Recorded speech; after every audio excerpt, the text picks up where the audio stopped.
আজ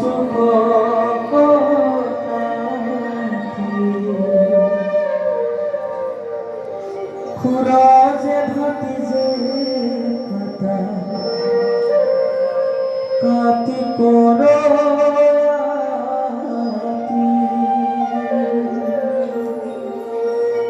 মিত্রে মিত্রে করো যুদ্ধ ভাগিনে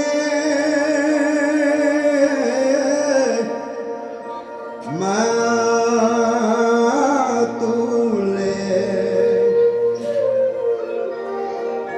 বন্ধু হৃদয়কু যেন নচাও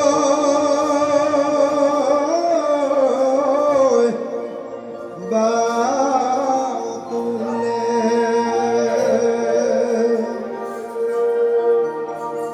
রাম ভকুয়াইলে অস্ত্র ধনু ভাগিল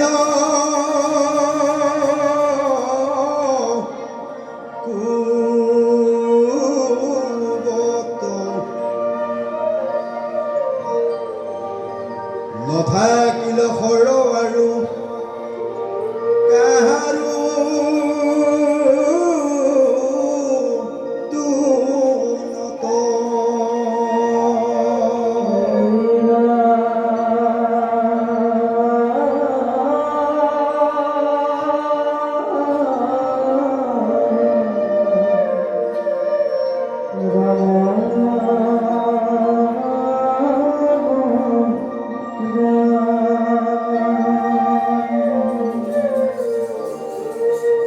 ভাবিবা কলা কি খুঁজি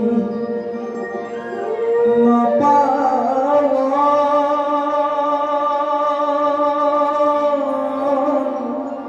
তয় অস্ত্ৰ অগ্ৰবল্লকে খৰি ৰণ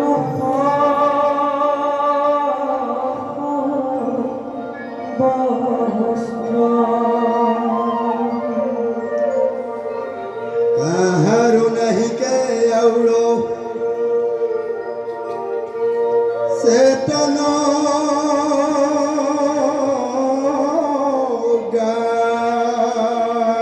গাঁৱত তথাপি সমৰণে ৰৈ পৰম ক্ৰোধত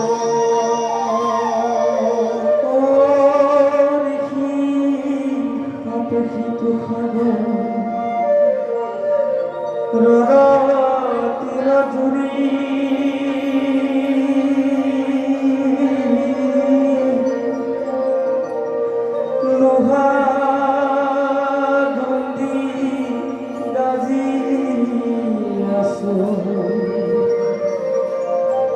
যত কমা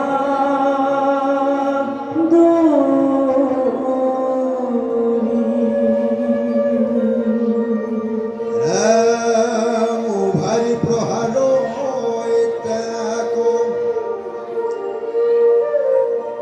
আকাশ কচানি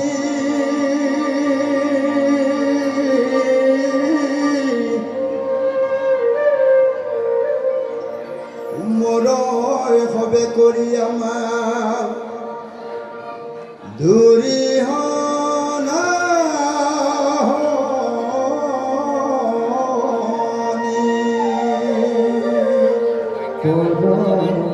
ধুতাতি মহামাত্র ভাবে কুভারি মধুরী ধরি দুহাতে কুমার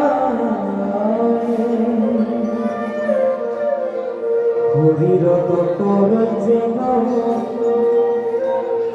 ব্রজর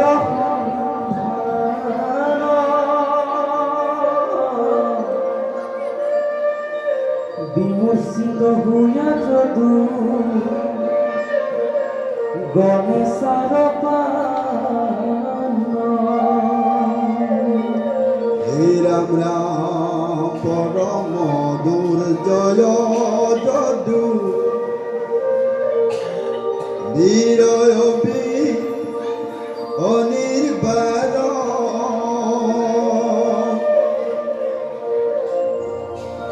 অনয়নর হয় কুকুবে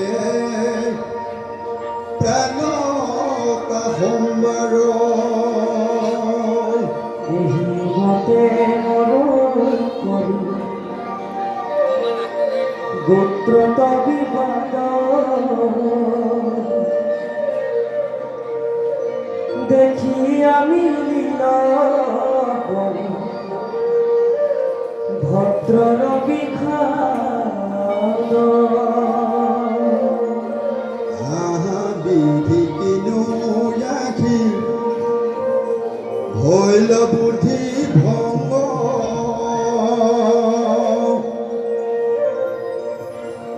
অগোত্ৰত বিবাদ কৰি মৰয় যদু বংশ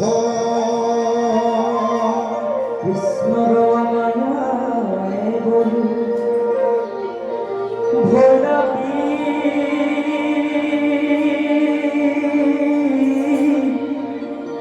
মোহিত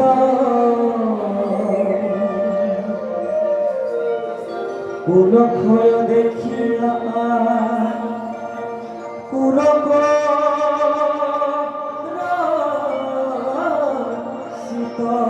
কৃষ্ণ ইতিমধ্যে প্ৰভাৱ তীৰত কৃষ্ণ বলভদ্ৰ আৰু যদুবীৰসকলে এনে পৰ্যায়লৈকে গতি কৰিছে। পাঠে সুন্দৰকৈ কৈছে, কৃষ্ণৰ মায়ে বল ভৈলা বিমোহিত কুলক্ষয় দেখিয়া আকুল কৰৈ চিত। প্ৰভাৱ তীৰত ভাই ভাৰ মাজত হোৱা এই বিবাদ কণ্ডলে এনে পৰ্যায় পাইছেগৈ যে তেওঁলোকৰ মাজত আগৰ যি সম্পৰ্ক বা সম্প্ৰীতি ভাই ভাইৰ মাজত আছিল, ইতিমধ্যে সেইটো বিনাশ ঘটিছে, হতাহতি লাগিছে। এতিয়া বলভদ্ৰই কৃষ্ণক কৈছে যে কৃষ্ণ, তুমি কি চিন্তা কৰিছা? আমাৰ পৰিয়ালটোৰ মাজতে, আমাৰ ককাই ভাইৰ মাজতে এনে এক সংঘাত আৰু সমস্যাৰ সৃষ্টি হৈছে যেন বিপৰীত পক্ষৰ লগতে দুৰ্বাদৰ যুদ্ধত মিলিত হৈছে। গতিকে তুমি থকা অৱস্থাত আমাৰ পৰিয়ালত এনে সংঘাত আৰু সমস্যাই দেখা দিয়াটো সমীচীন নহয়, এই বুলি বলোৱে গৈ কৃষ্ণক কৈছে। তেতিয়া কৃষ্ণৰ মায়াই যে বলকো মোহিত কৰিলে, এইটো পাঠে কৈছে কি বুলি, কৃষ্ণৰ মায়াত বলো ভৈৰৱী মোহিত অকুলক্ষয় দেখিয়া আকুল কৰৈ চিত। বলভদ্ৰকো কৃষ্ণই আচ্ছন্ন কৰিছে আৰু পৰিয়ালটোৰ মাজত এনে মহা বিপদৰ আগমন ঘটাৰ লগে লগে বল চিন্তিত হৈ কৃষ্ণৰ কাষ চাপিছে আৰু কৃষ্ণ গোসাঁইক কৈছে, তুমি কি চাইছা কৃষ্ণ? আমাৰ মাজতে, ভাই ভাইৰ মাজতে, এই পৰিয়ালটোৰ মাজতে এক সংঘাত আৰু সমস্যাৰ সৃষ্টি হৈছে, যেন বহুদিনীয়া পুৰণি কোনোবা শত্ৰুৰ লগতে বিবাদ কৰিছে।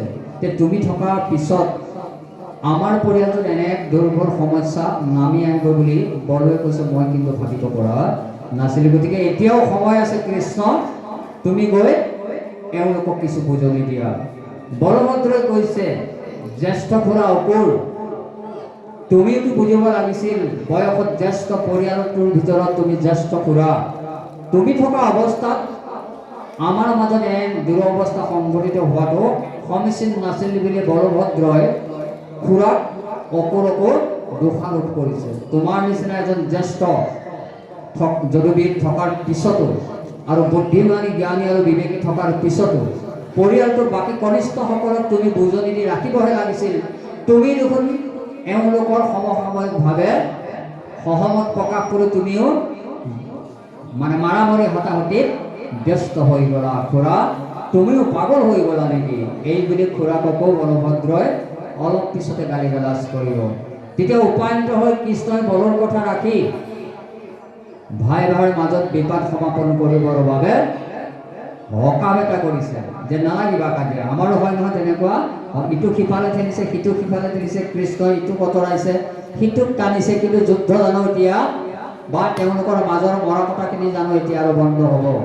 কোনো কাৰণতে নহয়। কেলে পূৰ্বতে ভগৱান শ্ৰীকৃষ্ণ কৈছে ঋষিসকলক যে তোমালোকক সন্মুখত ৰাখি মোৰ উদ্দেশ্য সমাপন কৰিবৰ বাবে, তোমালোকৰ যোগেদি কুলক্ষীয়ৰ বিনাশ ঘটাবৰ বাবে মই এই সাপৰ ব্যৱস্থা কৰিছোঁ। গতিকে সাপগ্ৰস্ত জনবীৰসকলক বিনাশ নিশ্চিত ৰূপত জানি ভগৱান কৃষ্ণই নীৰৱে নিৰ্দিষ্ট স্থানত অৱস্থান কৰি কেৱল তেওঁৰ দৃষ্টি চাই ৰৈছে। তে চাই থকাৰ কাৰণে মনৰ মাজত শংকা উদয় হ'ল যে স্বয়ং কৃষ্ণ থকাৰ পিছতো আমাৰ মাজত এখন ভাই ভাইৰ মাজত এক ভয়ানক বিবাদ আৰম্ভ হৈছে।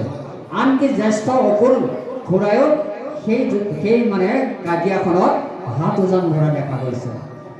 জ্যেষ্ঠ খুৰাই যদি অন্তত পৰিয়ালটোৰ কনিষ্ঠসকলক এনে ঘৰুৱা কন্দলৰ সৃষ্টি নকৰিবৰ বাবে বুজনি দিলেহেঁতেন, নিশ্চিত ৰূপত ইমান দূৰ আগবাঢ়ি নগ'লহেঁতেন বুলি বলভদ্ৰই মনে মনে ভাৱনা কৰি থকা কথাবিলাক কৃষ্ণ কৈছে আৰু সমস্তকে প্ৰকাশ কৰি তেওঁ নিজাববীয়া সিদ্ধান্তবিলাক ঘোষণা কৰিছে। বলৰ থপথপনি বাঢ়িছে নাই বাৰু?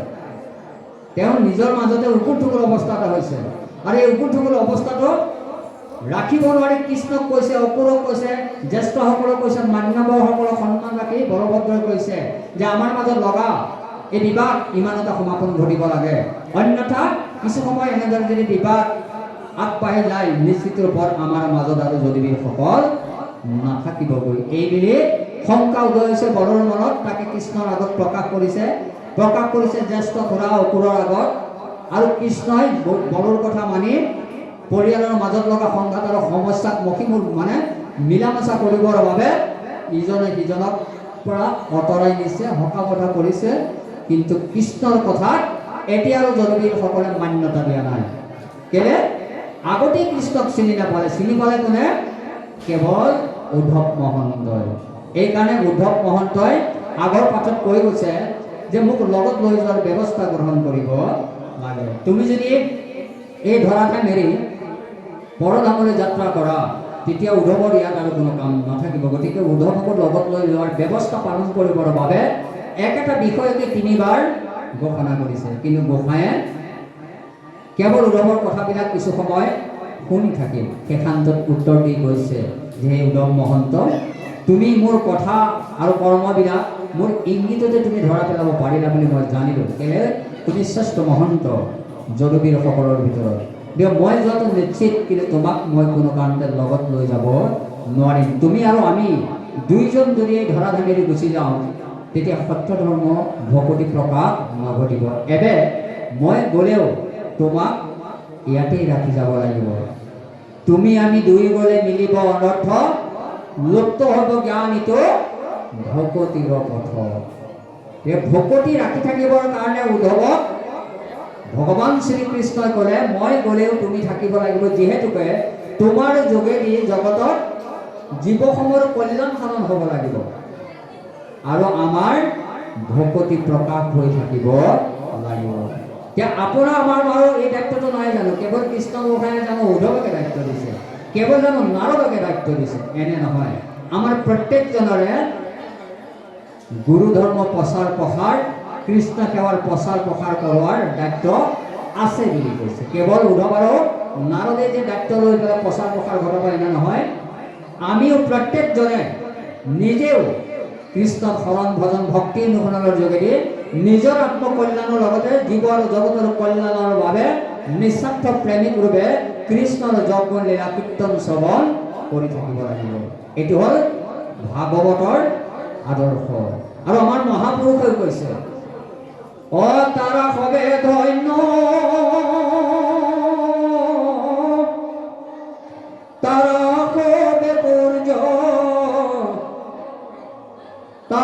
সুহৃদ জন কলি যুগে হৰি আনক বোলায় আপুনি কৰে কীৰ্তন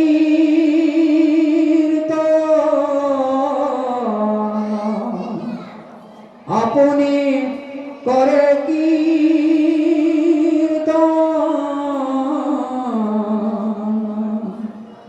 নিজে কৰাৰ লগতে আনকো ভগৱান শ্ৰীকৃষ্ণৰ লীলা চৰিত্ৰ বৰ্ণনা কৰি যোৱাৰ সুযোগ আৰু সুবিধা আপুনি আমি দি যাব পাৰিব লাগিব। যিটো মহান উদ্দেশ্য সন্মুখত ৰাখি মিলনজুলি যুৱ সংঘই আউনিবৰী শাখাৰ সহযোগত গত বৰ্ষৰ কেইটাৰ দৰে এইবাৰ দুদিনীয়া কাৰ্যসূচী সন্মুখত ৰাখি ভাগৱত শ্ৰৱণ কীৰ্তন ধৰ্ম আৰু ব্যাখ্যাৰ ব্যৱস্থা ৰাখিছে।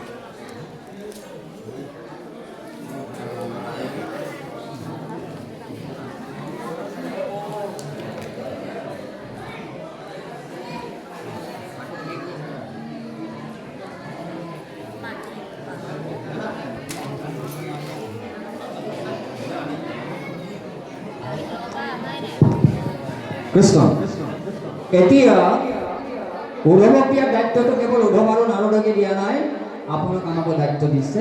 সেই দায়িত্বটো যাতে আপুনি আমি সেৱাৰে পালন কৰি যাব পাৰিব লাগিব। একেধাৰে নোৱাৰিলেও যিটো আমি নিত্য নৈমিত্তিক যিখিনি সেৱা কৰ্ম আছে সেইখিনি নিতান্ত কৰণীয় আৰু বৰ পূজনীয় ভগৱন্তক কৰি যোৱাৰ এই সেৱাটো যাতে আপুনি আমি কৰি যাব পাৰিব লাগিব। এই নিত্য সেৱা আৰু নিত্যকৰণীয় যি কৰ্ম আছে নিত্য সেৱাৰ কৰ্মৰ যোগেদি কৃষ্ণ ভগৱতীক একান্ত স্থিতি কেনেদৰে নিবেদন কৰি যাব পৰা যায় তাৰ ব্যৱস্থা ভাগৱত কীৰ্তন দশম ৰত্নাৱলী গুৰুবোৰ জনাই সম্পূৰ্ণৰূপে আপোনাক আমাক দি গৈছে।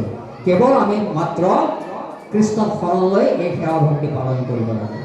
শৰণ নোলোৱাকৈ কোনো কাৰণতে ভক্তি আৰম্ভ কৰিব পৰা নাযাব বুলি কৈছে। ভক্তি কেনেদৰে কৰিব?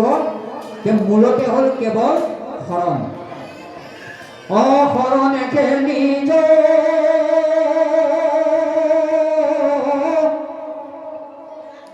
ভকতিৰ বীজ প্ৰেমানন্দ তৰফ শৰণ বিনাই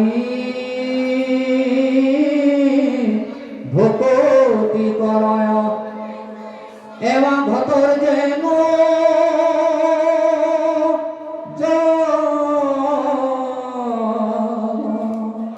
শৰণলৈ জীৱনলৈ দুটা বস্তু আহে, আনন্দ আৰু প্ৰেম। শৰণলৈ জীৱনলৈ কি আহে? শৰণ ভক্তিৰ মূল বীজ। এই বীজ যদি ৰোপণ কৰা যায় তাৰ অংকুৰ আৰু গজালিৰ পৰা এক বৃক্ষ হ'ব। আৰু বৃক্ষৰ যোগান দুটা ফল মিলি গৈছে, এটা আনন্দ আনটো প্ৰেম। এতিয়া শৰণ লোৱা 20 বছৰ হ'ল, প্ৰেম আৰু আনন্দ লাভ কৰিছোঁ নে নাই?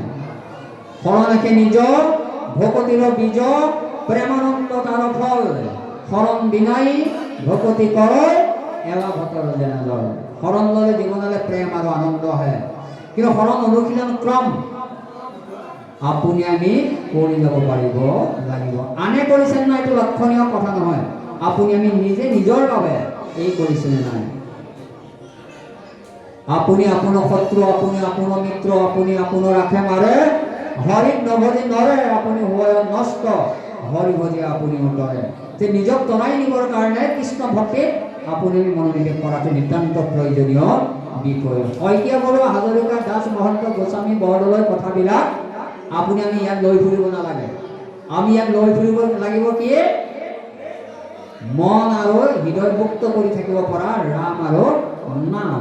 কিন্তু আমি লৈছোঁ কি? শইকীয়া বৰুৱা, হাজৰিকা, মহন্ত, গোস্বামী, বৰদলৈ, দাস এই সকলো কথা যদি আপুনি আমি লৈ ভৰাই লৈ ইঘৰৰ পৰা সিঘৰলৈ ঘূৰোঁ, কৃষ্ণ ভক্তি হ'ব জানো?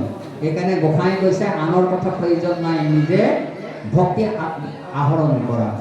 এতিয়া শইকীয়া বৰুৱা, হাজৰিকা দায়িত্ব কথা পতাৰ দায়িত্ব আপোনাৰ আমাৰ নাই বুলি কৈছে। কেৱল মন আৰু হৃদয়মুক্ত কৰিবৰ কাৰণে ইয়াতে ৰাম নামৰ বাণী লৈ ওলাই যোৱাৰ কথাহে কৈছে। এতিয়া মনৰ মুক্ত সাধন কেৱল ৰাম নামে কৰিব পাৰে, হৃদয় সংস্কাৰ কেৱল ৰাম নামে কৰিব পাৰে। তেনেস্থলত ৰাম নামৰ গৰাকীহে হোৱাৰ প্ৰয়োজন আছে। অ শ্ৰী ৰাম নাম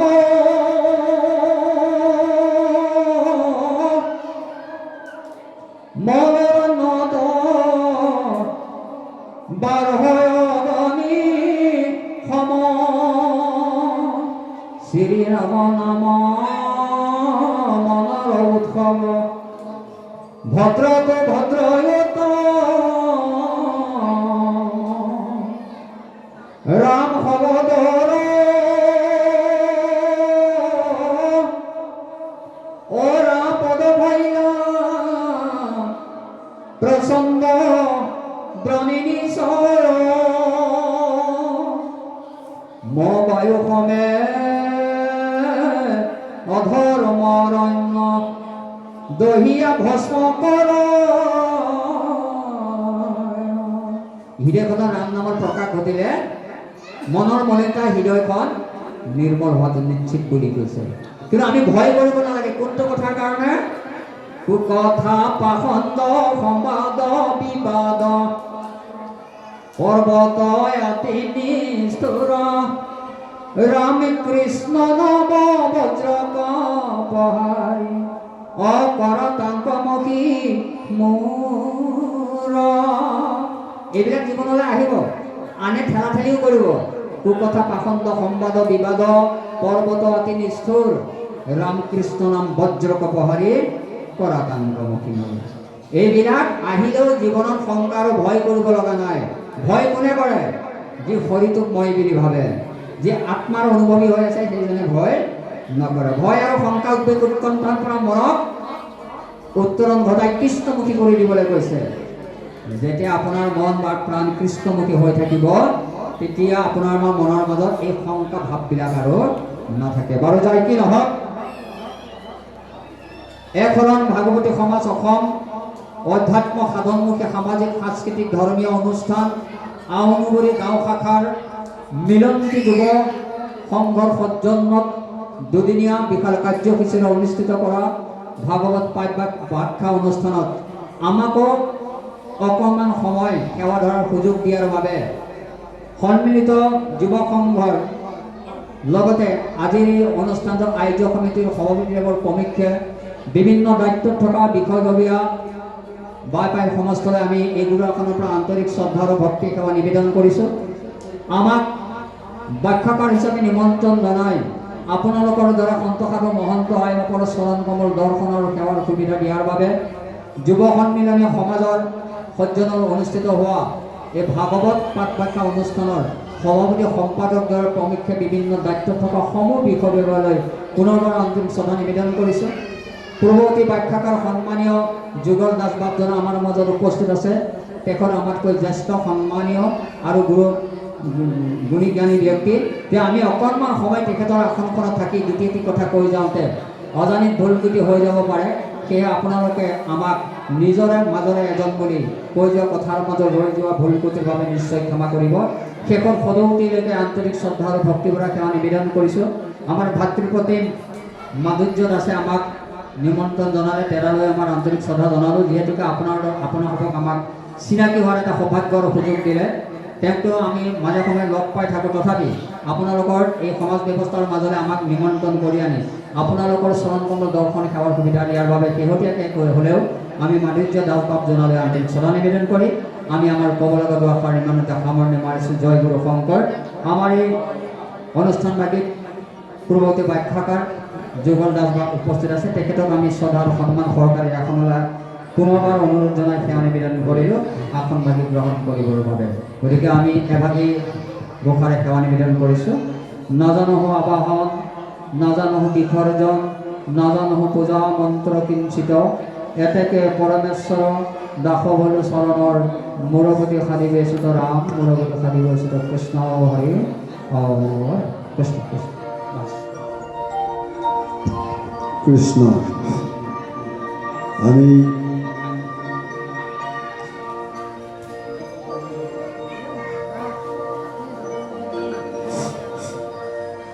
পৰম শ্ৰদ্ধাৰ এই মহান সভাস্থলীত উপবিষ্ট হোৱা বা বান্দাসকল, আই মাতৃসকলৰ লগতে তৰুণ বন্ধুসকল, এই মহান অনুষ্ঠান ভাগত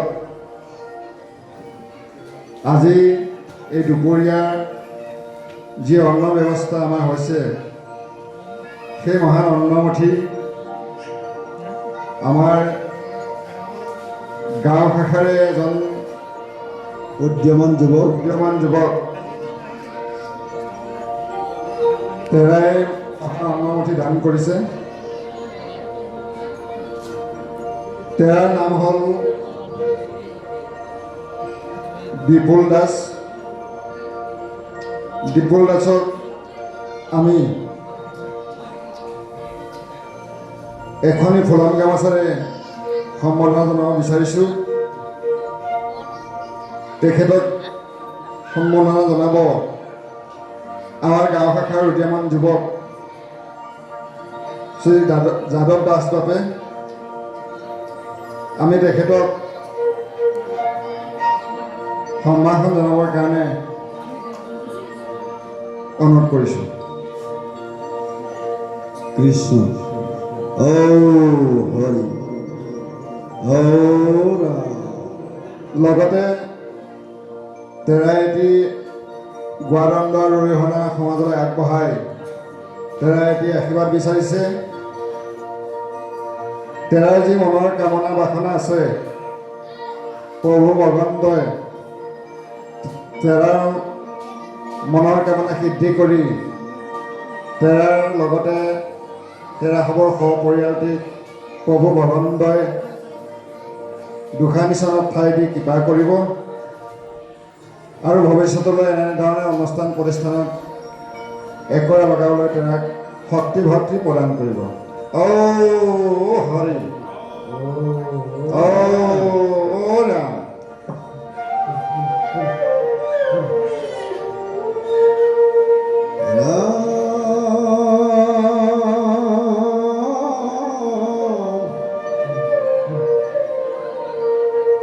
কৃষ্ণ কবু লতইটো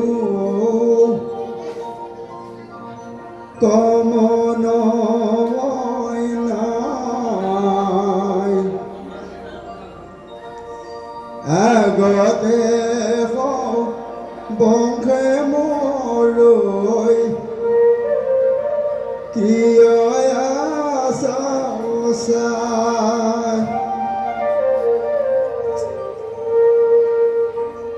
উঠা যাতে ভাগু গয়া কন্দল দুৰ্ভুৰ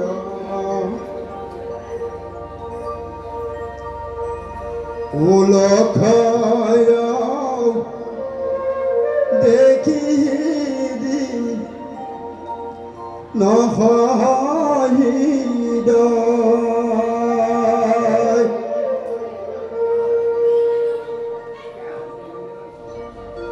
বলুৰ বচন কৃষ্ণে চাৰিলত গাৱ পখিলা